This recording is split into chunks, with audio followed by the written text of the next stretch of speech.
Welcome back, everybody. I hope you had a nice lunch. Did you have a nice lunch? Great, great. Well, yes, I did. Thank you very much. Well, welcome back and welcome to the second half of our convention, where we will listen to two very interesting talks and where you will be able to ask questions. So I'm going to tell you that my name is Rosana Godoy, and I will be the moderator this afternoon. And without further ado, I would like to, it's my pleasure to introduce our first speaker. I hope I pronounce it well. Dr. Giba Rindgen, oh, thank you, who is assistant professor in the Faculty of Education at Universidad Católica del Maule.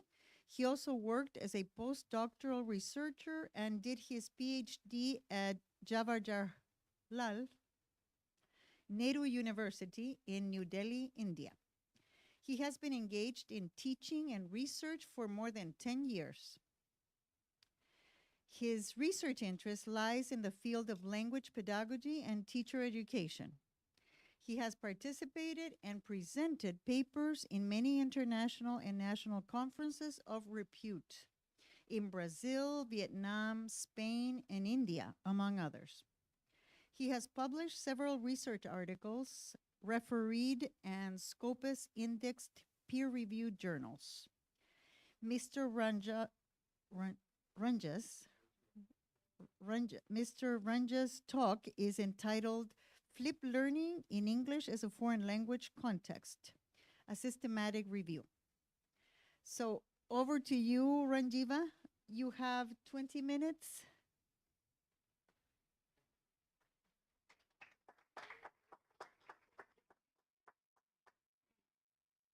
So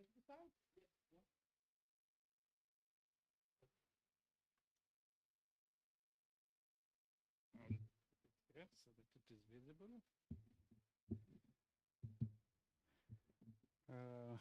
Good afternoon, everyone. Thanks for the lovely introduction. I would like to thank to my colleague Jaime and the other colleagues who provided this opportunity to present my paper today. I must confess in the beginning itself, let me just start. The topic is this flip learning in English as a for EFL context, a systematic review.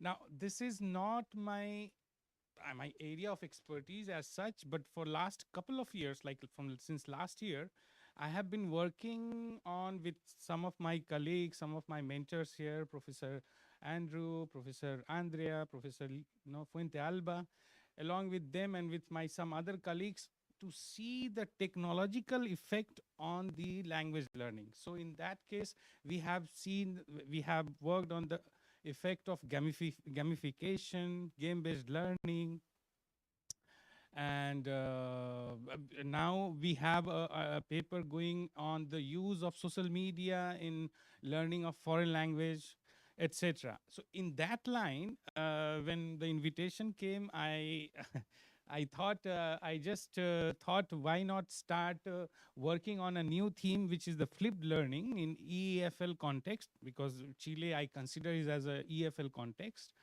And let's see what are the works which have been carried out, which can guide me further. And that's the confession that I'm not a very specialized in this field.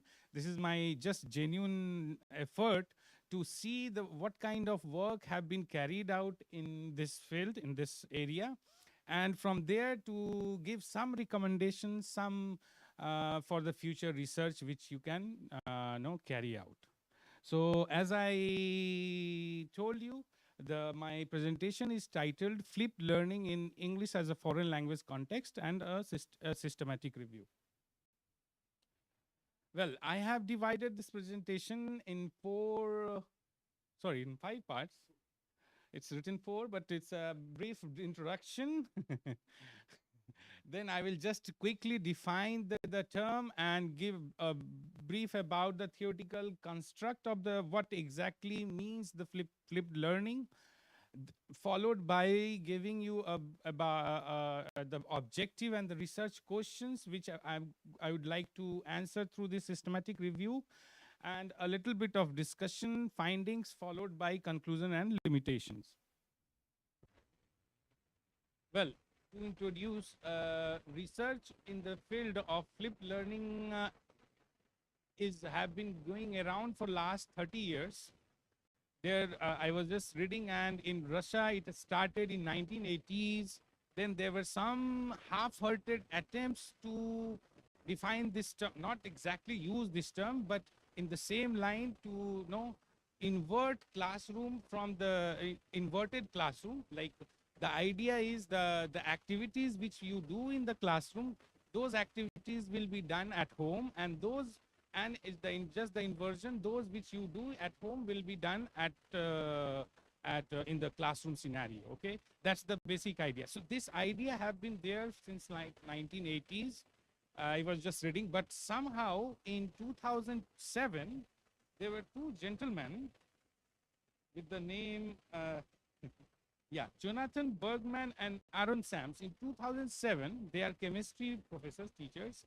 What they did, what they started filming their class. No, they started filming their class, and they used to send those videos to their students to see those videos at home.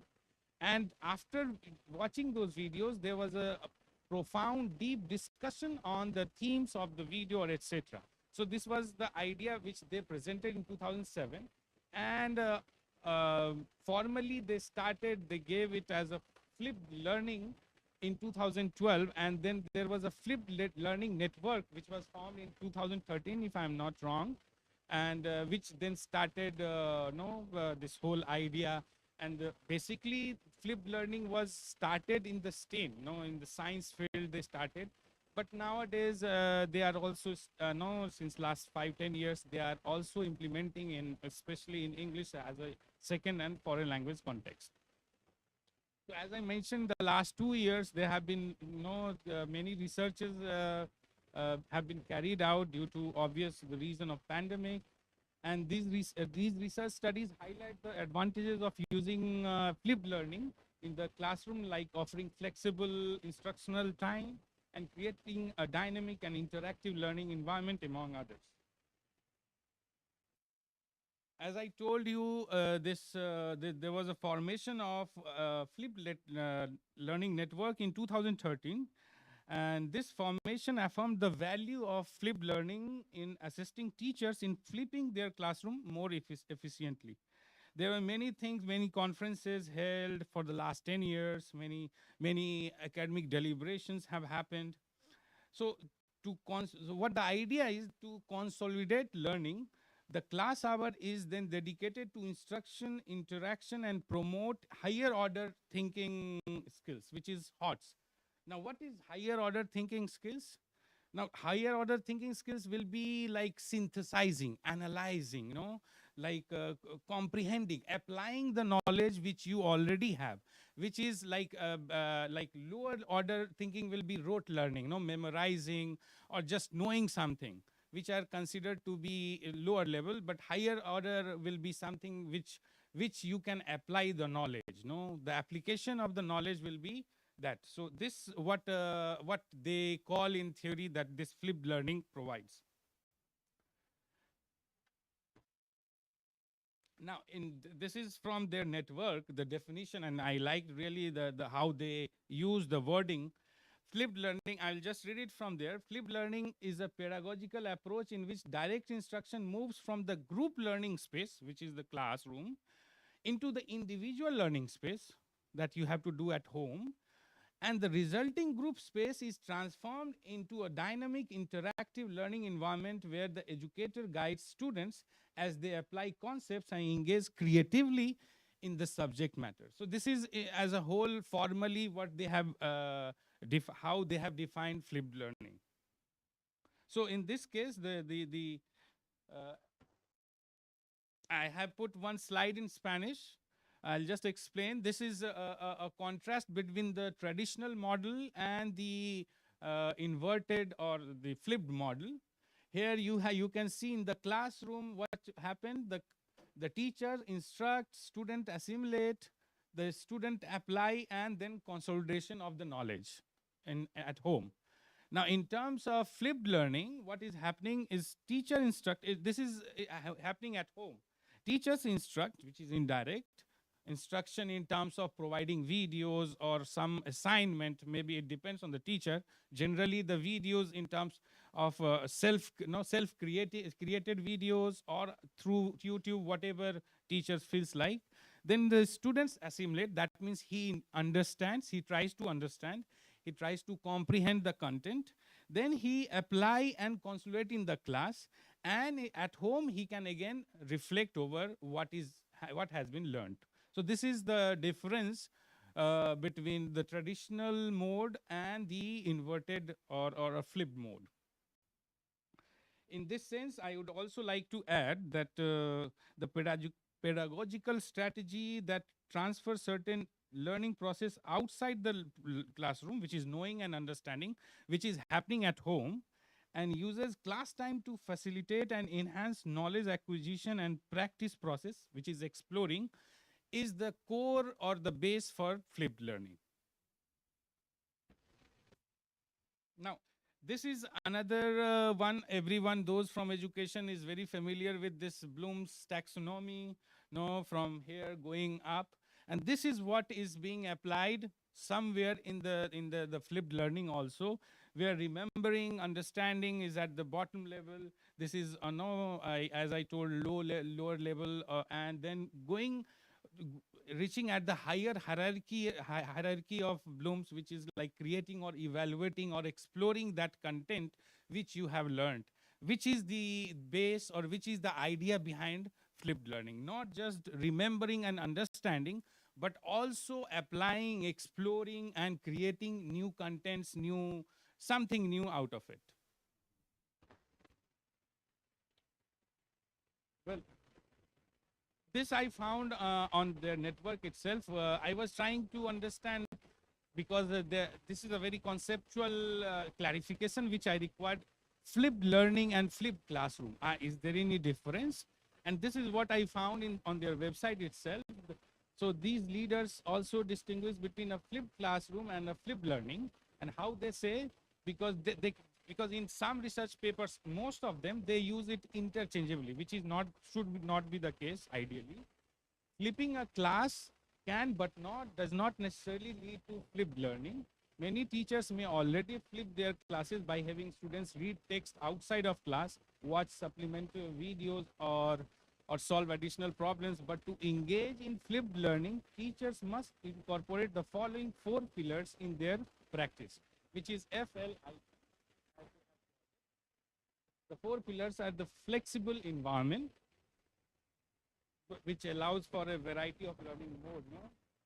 Basically, educators often physically rearrange their learning space and accommodate a lesson or unit to support either group work or independent study. The second one is the most important, as I see this changing of the learning culture, which is most of the last 20 years we have seen how the teacher-centered learning has changed to learner-centered teaching, where the learner is the most prominent. Everything revolves around learning, and there that learning culture, what in the flip learning they are talking about, that this change from teacher-centered model to learner-centered model. And the students are actively involved in knowledge construction as they participate in and evaluate their learning in a manner that is personally meaningful. F and L. Let's move to I and P, which is intentional content. Now, flipped learning educators continually think about how they can use the flipped learning model to help students develop conceptual understanding as well as procedural fluency. They determine what they need to teach and what materials students should explore on their own, and this is done to maximize the classroom timing. And finally, the P is the professional educator, which has to do with the observation, the feedback given, and the space given to the student, the discussion, and the formative assessment also forms part of all this. professional educators. So the educator has to be the person who well trained in terms of the observation, in terms of providing feedback, constructive feedback, and in terms of this whole process of looking at this whole process as a instance of formative assessment. So this is the idea behind flipped learning. Now, apart from looking at the construct from, I was trying to see what is the definition, what is the historical trajectory, how did this term came, and the research studies which have been carried out. I also tried to see some of the theoretical perspective or construct which are used in the research studies and which could provide us some theoretical base so that to sustain the flipped learning model. So in that case, I was reading and I found there are some construct like flipped learning. The most important is a student-centered learning, and it gives autonomy to the students. Students can read at home at a flexible timing. The second one, important one, is the learner engagement, which is found in most of the studies. However, in my research systematic, I could found only two. But this is I have read in many research studies. So it can be at the level of behavior, it can be cognitive, emotional, social, etc. So behavior, for example, time on task, voluntary involvement in speaking, cognitive like language related episodes, private speech, emotional like enthusiasm, enjoyment, or social. It can be social also, like willingness to give, to listen to others, or give time to others to speak. So this is all about engagement. Then from the perspective of motivation, now I don't want to go in detail. We already know it can be intrinsic, extrinsic, instrumental, and from the noise point of view, we have a L2 self system. Now I found another thing, this differentiation, engagement versus motivation. Engagement is the intensity and the quality of student involvement in the activity, learning activity or environment. And the motivation is the force that energizes that direction. So that has to be taken into account when we are dealing to ground our theory on something. I guess I have to. Sorry, it's only 5 more minutes. Give me 5 more and I will finish. Okay. Sorry. Sorry. Okay, the collaborative learning, active learning, all this is done. This I want to do. I will quickly go to my review now. Thank you. There's a lot of importance, and you can see some of these studies. This first group of studies talk about grammar, second about writing, which in my case also I found 7 studies out of 37, which deals with the enhancement of writing skills through flipped learning. And then we have speaking and listening also. So given this importance, this systematic review was carried out. I have done it through the Prisma guideline, as you guys already know. This is the list of the previous systematic reviews which have been carried out in terms, in flipped learning since 2017 to 2020. Some of the studies, number of reviews, research area. I have done it on 2 database, Scopus and Web of Science, which I am familiar with. Objective was, of course, to examine the trends and main methodological findings of the study. And the question was that same trends in flipped classroom in not ELT, ESL, and main findings and emerging themes. In order to answer, as again, I applied the Prisma guidelines.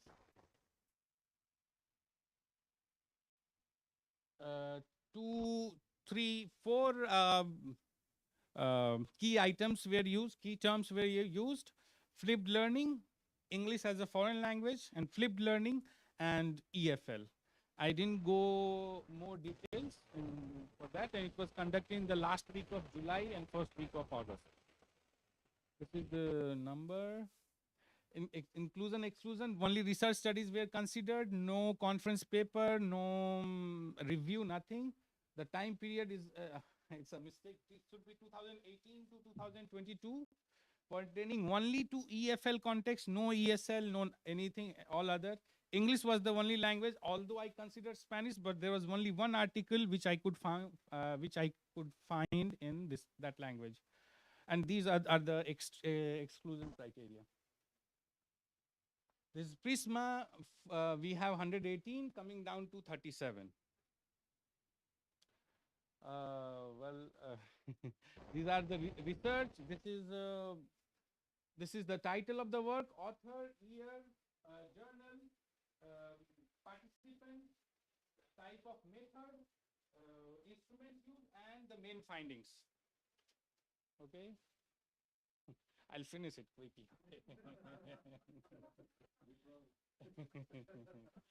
Fine. I'll quickly come to the discussion. These are all. Okay. This is by distribution. As you can see, from 2018, there was an upsurge. In 2020 was the highest. I found out of 37, 11 was from 2020, which is around 30%.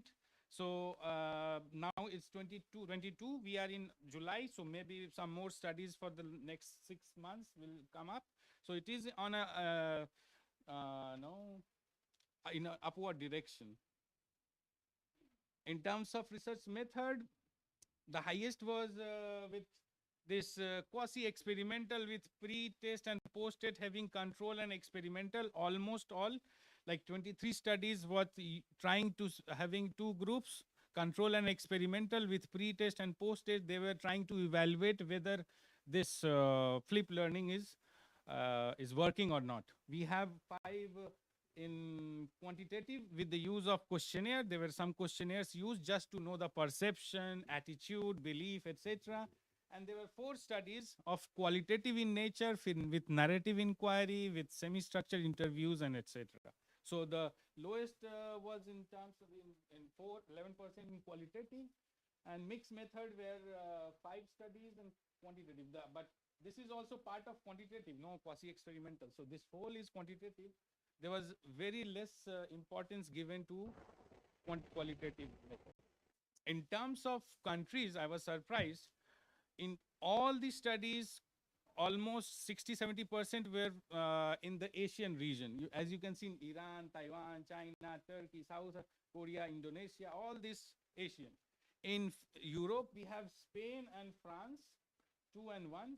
In Latin America, we have 2, Mexico 1 and Colombia. There is no other studies which I could find. There was 2 studies we didn't mention, and one from Ukraine.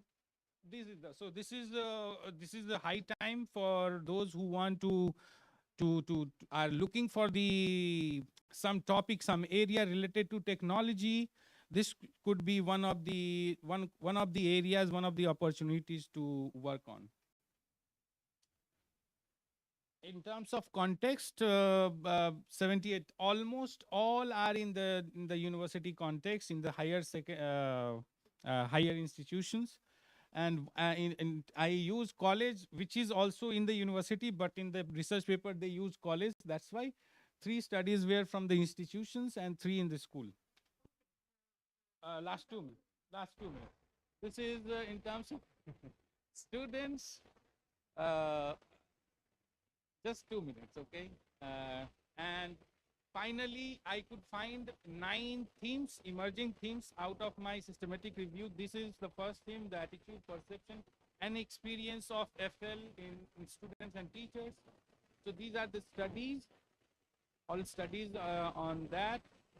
The second theme was related to language skills. How are language skills, whether the language skill, there is an improvement, there is an enhancement. So in that case, one study was related to the development of communicative competence. 6 studies was with this related to writing skill, 1 with reading, speaking,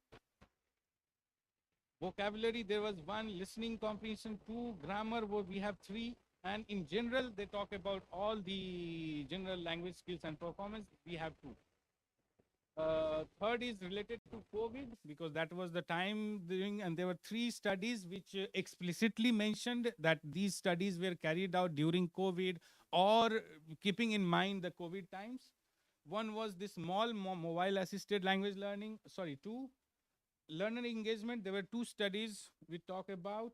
One study was just a questionnaire validation related to flipped learning. Technology use, three studies, learning strategies and style, and finally motivation. That was very strange for me also because there's only one study which was related to or which examined, which evaluated the motivational side while using flipped learning. Conclusion, one last minute.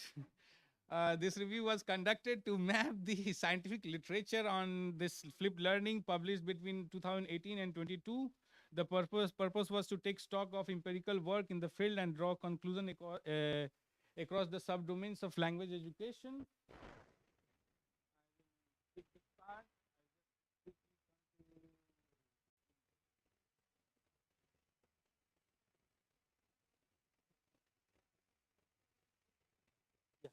This is the last slide.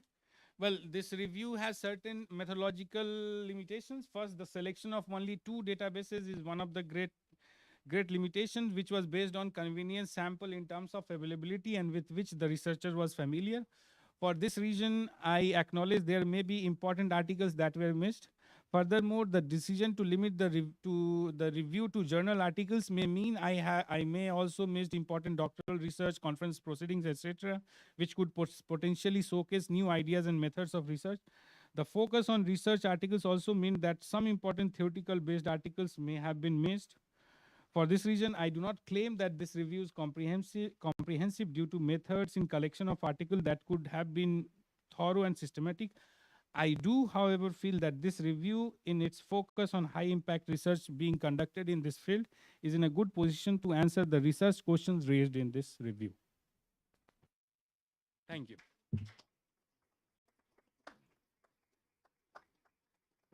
Perdón, perdón.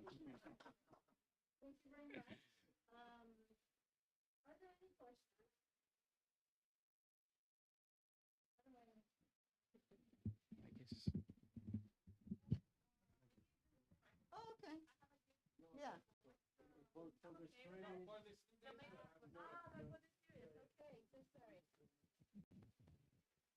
Okay, thank you very much, Mr., for sharing with us your systematic review. As we may know, systematic reviews have a very great potential when you want to expand a field. So I was wondering if you have any projections for the future, near or not that close future, to conduct, for example, an experimental research based on the flipped classroom method. I'm not sure if I can call it. Is it a method? Is it a method? Right. Okay. Are you expecting to do that in the short term or maybe in the long term? That's the first question. And the second one is that this is just according to your experience. Have you had or have you heard about any successful experience, maybe from your teaching career or other teachers' experience in the classroom using this methodology?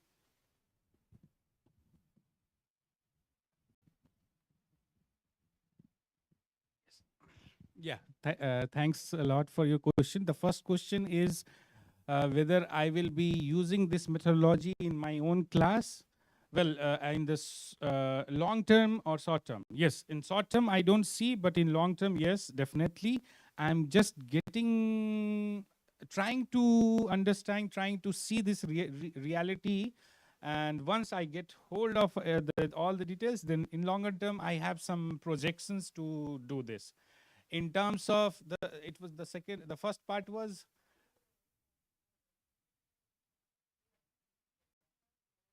no, as I in the beginning, as I told you, for the last 2 years, I have with my colleagues, with my mentor, we are trying to see because as in the morning, professor also mentioned this 2 years, one thing we have learned and the COVID has taught us is the use of technology. So earlier I was using, but very basic tools, no basic tools. Now due to this COVID, you may call it no whatever, but all the teachers are using no technology in their uses. So past 2 years, I also have been involved. I was involved in many collaboration, many works, research works, which has to do with technology uses. For example, gamification or game-based learning or social media use in foreign language acquisition, etc. In the same line, this new project, which when I received the invitation to give a presentation, I read the literature and I found this new topic to be of my interest, and also that not much have been done in Chilean context. So there's a lot of potential, those who are trying to write some thesis or to do some research.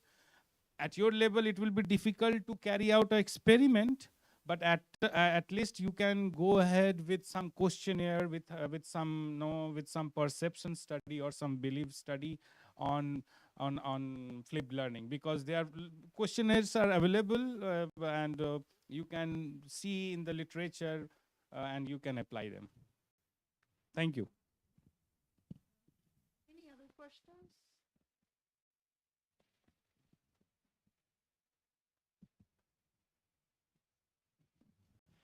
I was surprised by the distribution around the world, especially why. I mean, I have many curiosities about that, but why are so many studies in Iran? Are they all done by the same group of researchers, or? Which was sorry, there was one group which have done 2 studies, but this is not like single group doing 9. No, they're all different. And this is not true only for this. The last systematic review I did on, I guess, gamification, the same thing in Latin America. Gamification in ESL or EFL context. I'm just, because in education we have in Chile, educational field is much more developed, that I have seen.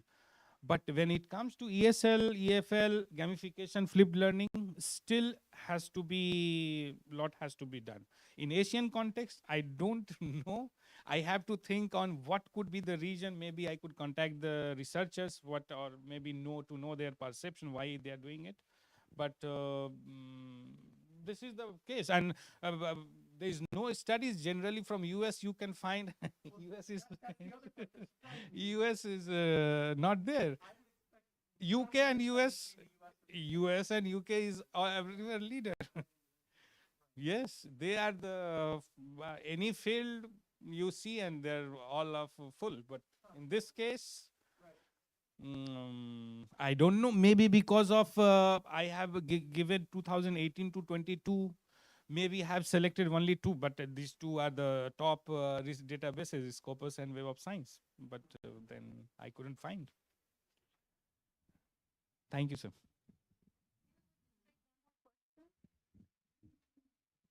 Is there another question? All right. Well, thank you very much for your interesting presentation. Okay, thank you.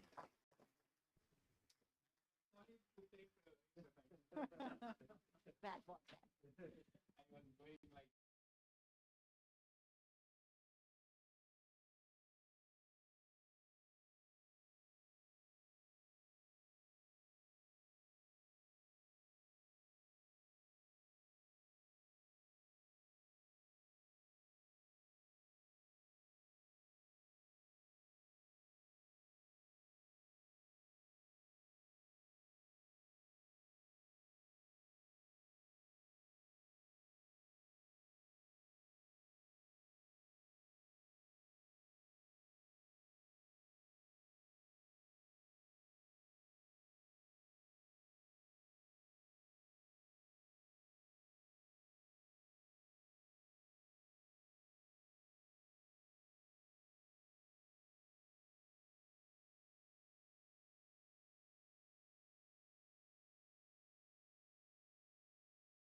to introduce Mr. Jose Reyes, who is in the master program in linguistics at Universidad de Santiago, Chile.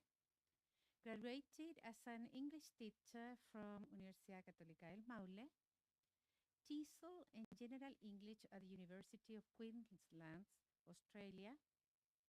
Currently, he is a professor in the English teaching program at UCM and also an English teacher in Plan Humano Coaching Services.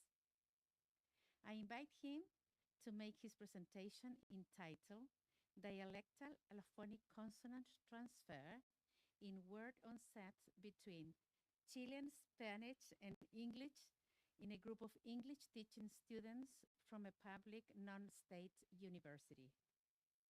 Over to you, Jose. Okay, and you have 20 minutes.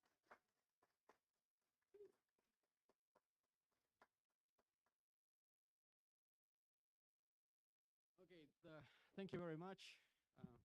It is a pleasure to be here today and in the presence of former classmates, former professors, and now also some professor of my dear students there at the back.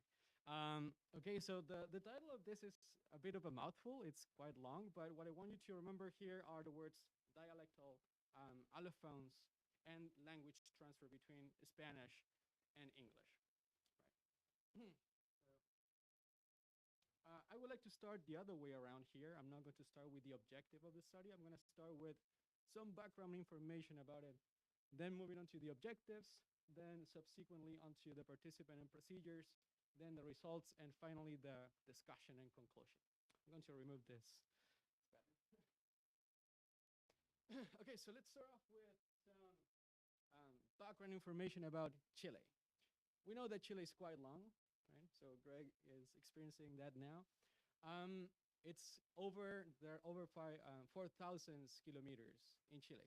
However, if we think about people from the north in Arica and then people from the south, like in Punta Arenas, do you think there are marked difference in terms of pronunciation? Yeah, there might be, but they are not marked as in they are mutually intelligible, right? They are mutually intelligible. So in terms of dialect or geographic differences, they are not as marked as in other cases, okay?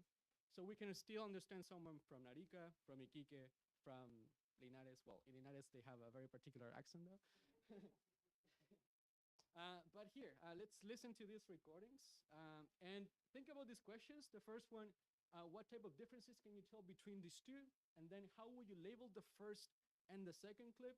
And finally, then if Chilean Spanish is not a dialect, that means geographical dialect in terms of difference, what type of classification can we give it? Okay, let's see if it works.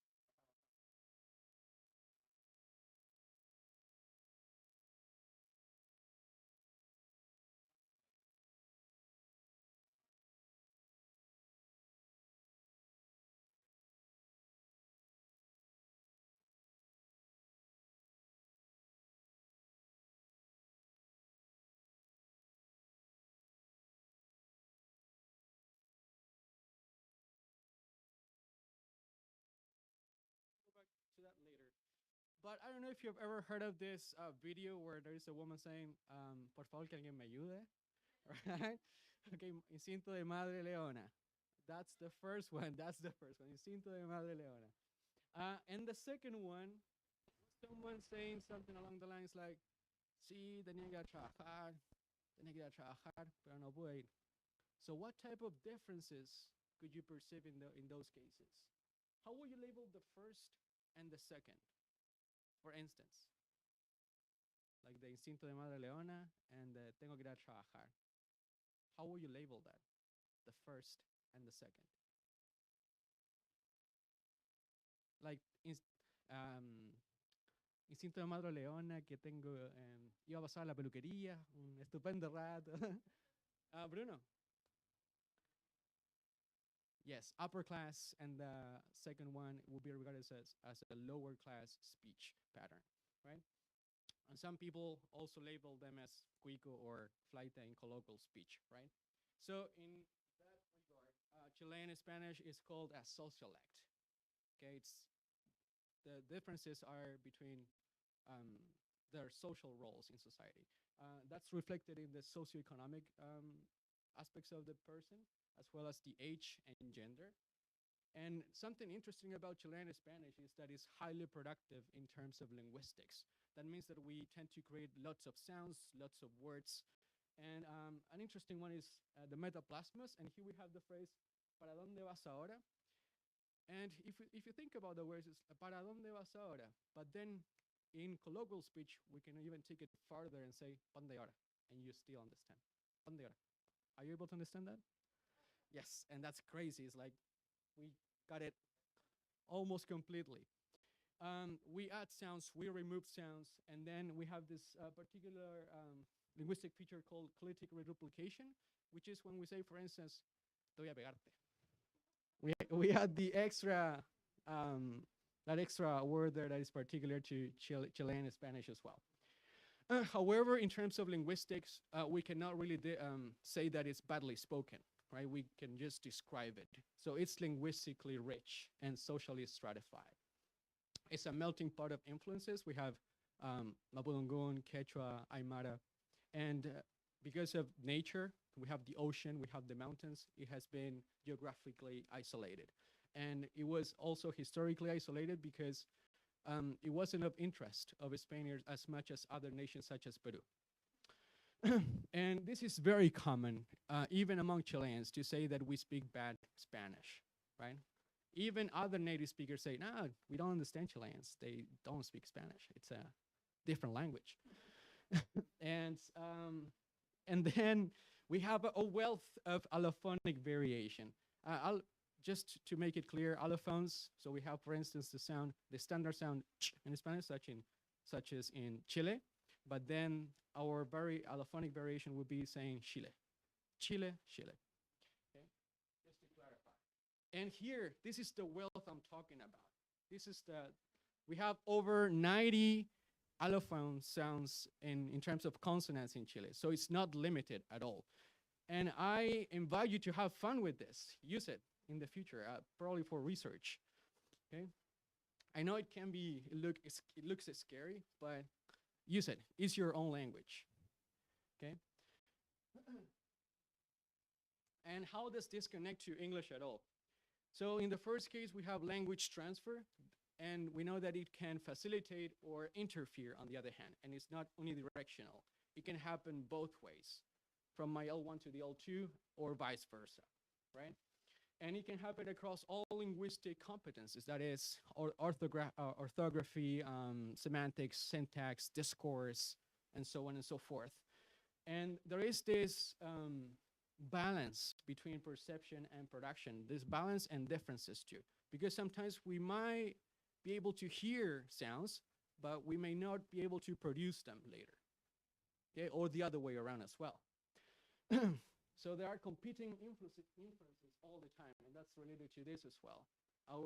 When we learn a language, there is this constant battle between what is similar and what is different. And finally, we have to be mindful that words behave differently in different contexts, whether they are produced individually or in larger phonological contexts. For instance, if you say, what is up, and then you have what up, right? So it changes. It changes in phonological context. Something else is the allophonic axis, because if we think about the same example I gave you, like Chile and Chile, sometimes we do it consciously, sometimes we do it unconsciously. So that's something else we need to consider, whether we access this allophones consciously or not. And this was very common, and in some places it's still common to see the L1 or the mother tongue as a constraint. But we shouldn't look at our first language as a constraint. We can actually use it to facilitate language learning as well. Interlanguage in the past was seen as a deviation from the acquisition, but now it's just another process in the development of competences. And finally, this is the gap I found, that there is a lack of research in dialect-specific transfer between Spanish and English.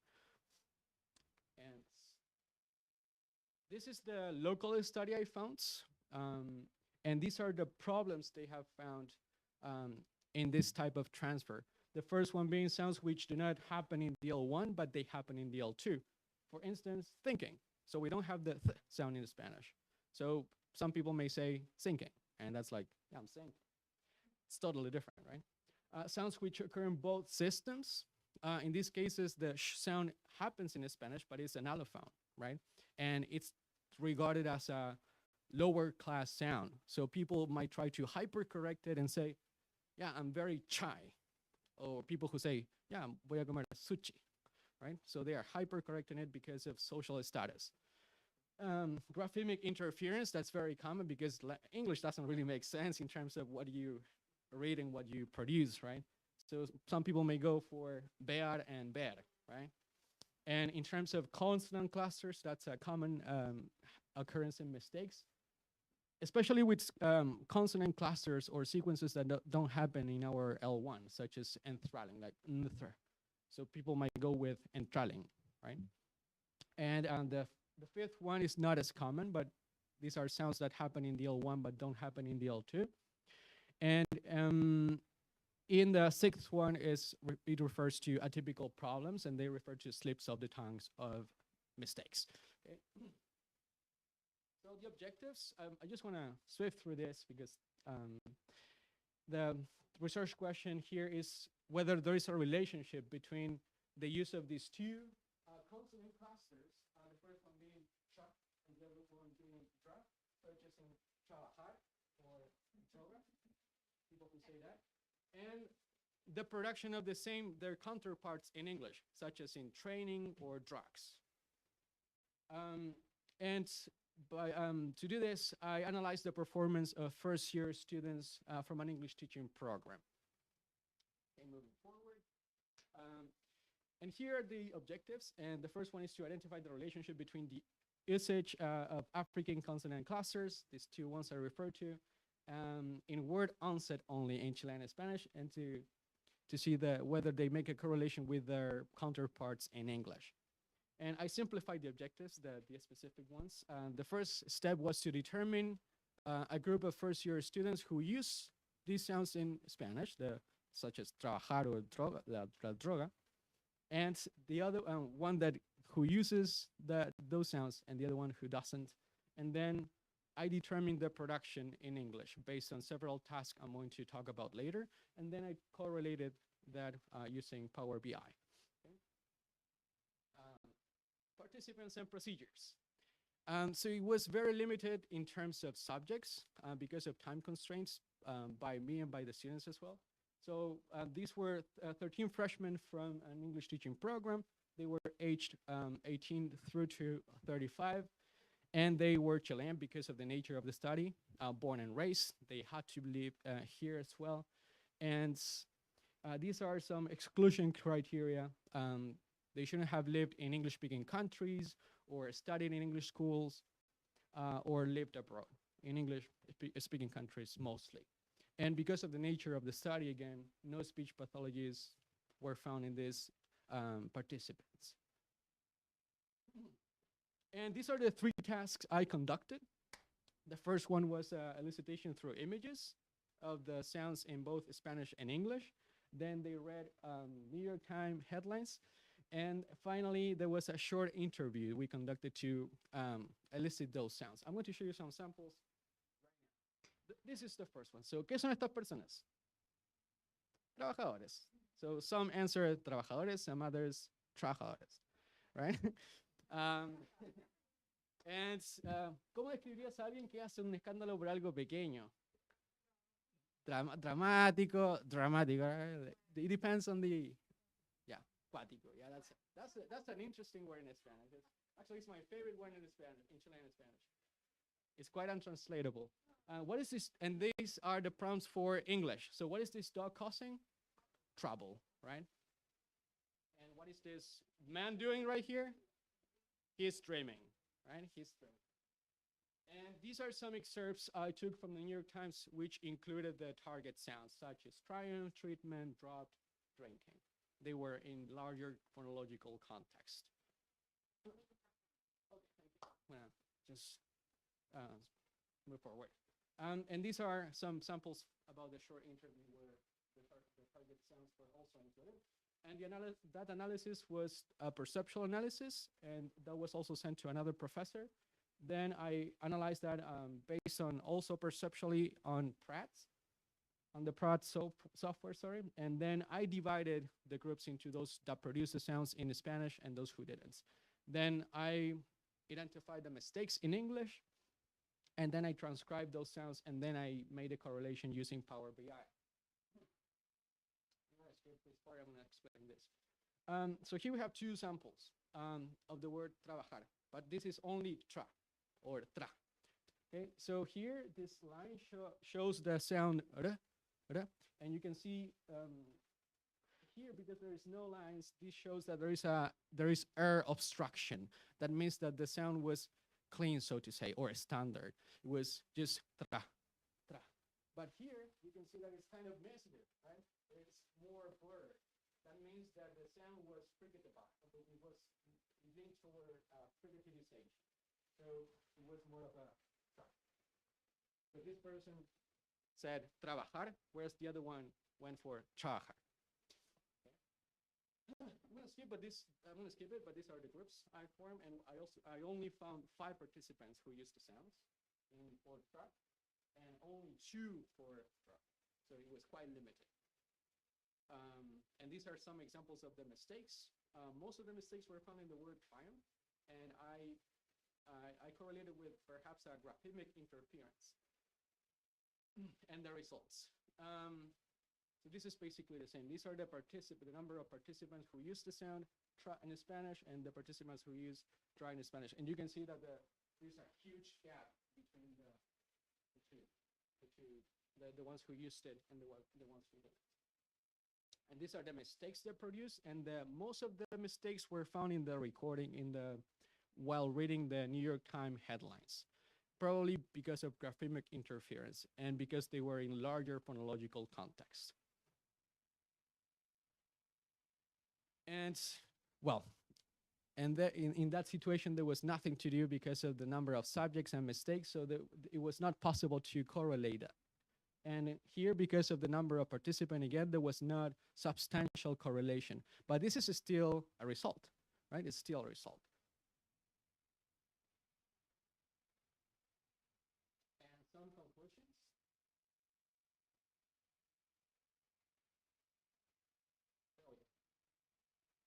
So because of the number of participants and the little amount of mistakes I was able to find, there was no significant correlation. But again, I want to point out that this is still a result.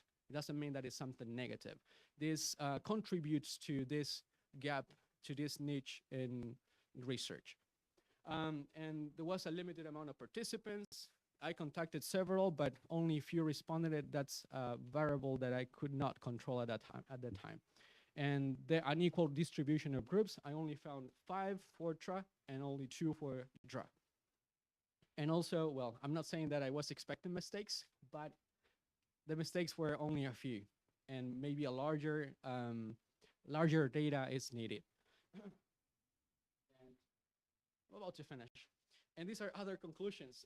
The first one being that according to data, this also matches what they point out, that it's not a simple imitation or transferring from our L1 to the L2. It's a very abstract enterprise, learning a new language. It's not just transferring. I have this inventory of sounds. I'm going to transfer them immediately to the L2. No, it's abstract. We don't know if we are completely aware of the sounds we have. And that's why it's related to this, because we don't know if we can voluntarily access these allophones. And the other conclusion here is that there was no consistent use of these sounds in Spanish, meaning that some of them said tra, but then they said tra, and then again tra. So it was not consistent. And they behave differently when they use a single word and when they use the same words in a larger phonological context. And we have only 2 more slides. The limitations of this study is that they were recording in an office here at the university. And that's why many of the students believe that it was kind of a formal assessment. So they tried to modify the language, even though I told them to relax. They were, sí, profesor, queremos hablar correctamente. But it was difficult. It was difficult because of the formal setting. Again, the scarce number of participants, and the level should have been established in terms of formally, perhaps to pick students who have the PET or FCE or IELTS. And time constraints by me and also by the students, and the inconsistent use of the target sounds in the L1, because as I pointed out, sometimes tra, sometimes tra, right? And the suggestions for further studies, and I invite you to keep on working on this, is quite fascinating, using our own dialect, not only our own language, but our dialect, sorry, is to focus on social and educational backgrounds, meaning to get access to what is behind the students, where do they come from, okay? And to apply it to vulnerable situations such as the tsunami, okay? For instance, to get extra background info in terms of perhaps have they participated in summer camps or English debates, etc. And to perhaps include both perception and production at the same time, but that might imply more time, more difficulty. But with time, it's possible.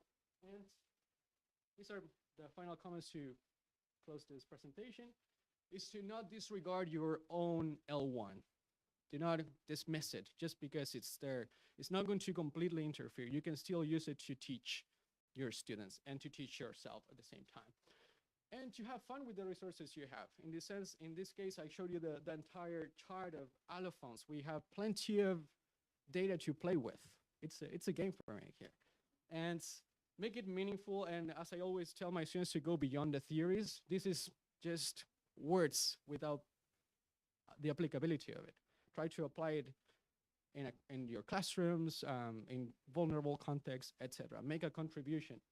And be curious, and you can start now. You don't have to be an expert, because you are being, even after years, I believe that you discover that there's plenty of things to learn all the time.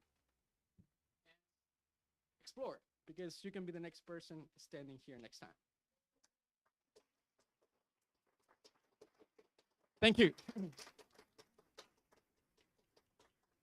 Questions?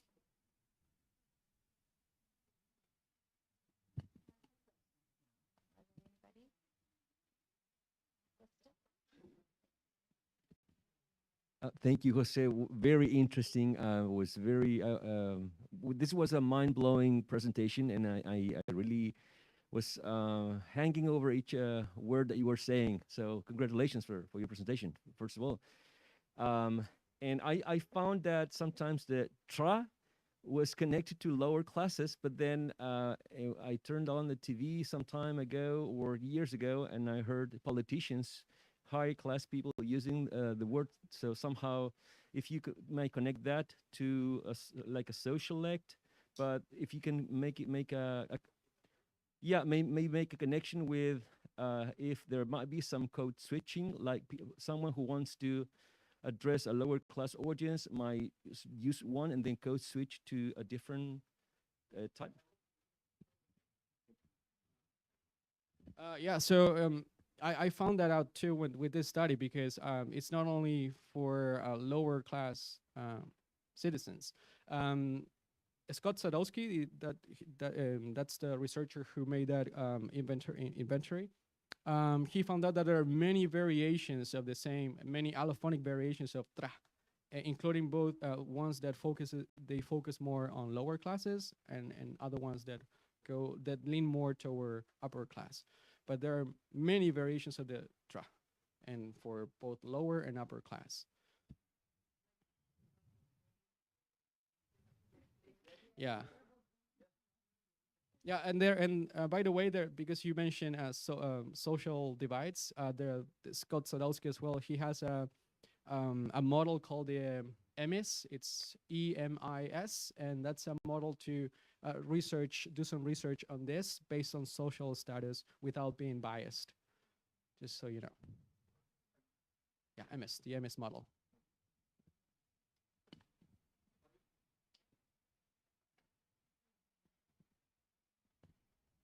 Thank you very much, Jose, for your presentation. I have some comments for you. First of all, I want to point out the connection that you maybe unintentionally did with your presentation with the use of technology to get this information. So you mentioned the Pratt's oscillogram and the Power BI. I think that's software. So it's very important to us to get to know these kind of technologies because we can use them to get important information for us as teachers. Because I always remember a teacher when I was in the training program, Miss Angelina. She always said, "Don't be afraid to say el chancho con chaleco." So that's when I learned to say English and the sh sound, and I always use those kind of comments with my students so they don't feel afraid to say those sounds, la wincha de la shala as well. So those are very playful resources that we have from our dialect to teach English. And students feel more comfortable when you let them know that they can use those kind of sounds. So that was one of the points. And the other ones is that you mentioned that your students have different level of speaking. So you have plenty of new opportunities there to expand your research. I'm always thinking about expansion of research because we have so many things to explore. So maybe, as you said, that you had the students who didn't use some sounds in the L1. So maybe you can do an expansion of this research, thinking about the students of A1 level or A2, or maybe higher levels of English. So thank you very much for your contribution. I don't have questions, just I wanted to add those comments. Thank you very much.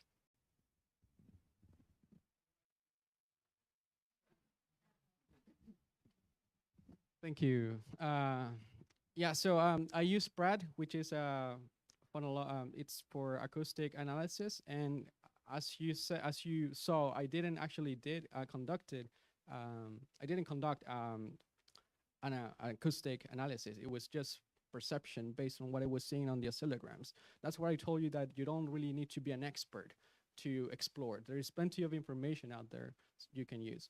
And yeah, use technological devices as Mr. Kressler pointed out to create these virtual environments.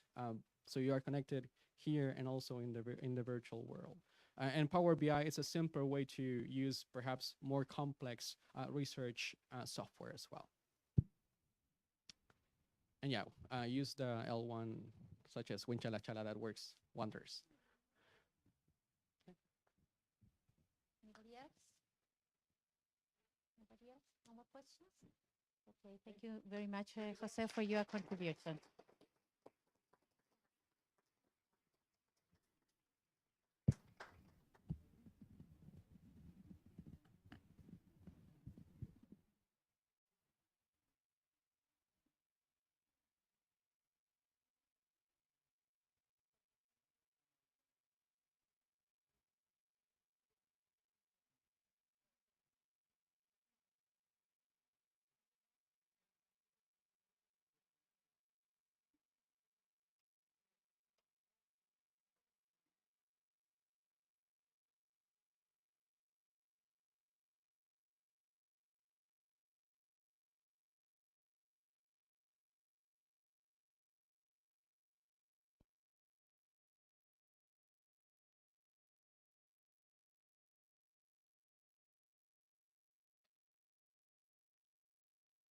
Good afternoon.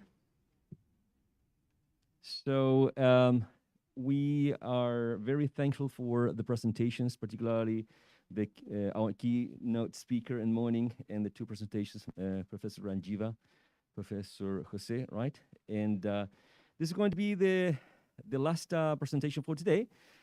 We hope to see you tomorrow with more energy, with lots of questions, trying to find out how you can learn or find a research topic for your next years.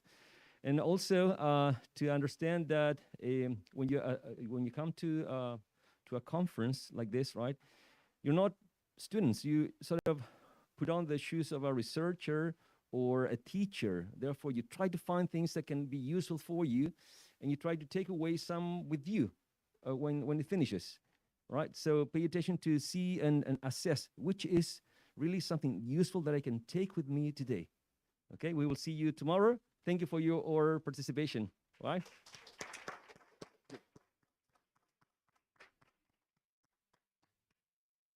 Class dismissed. I always wanted to say that.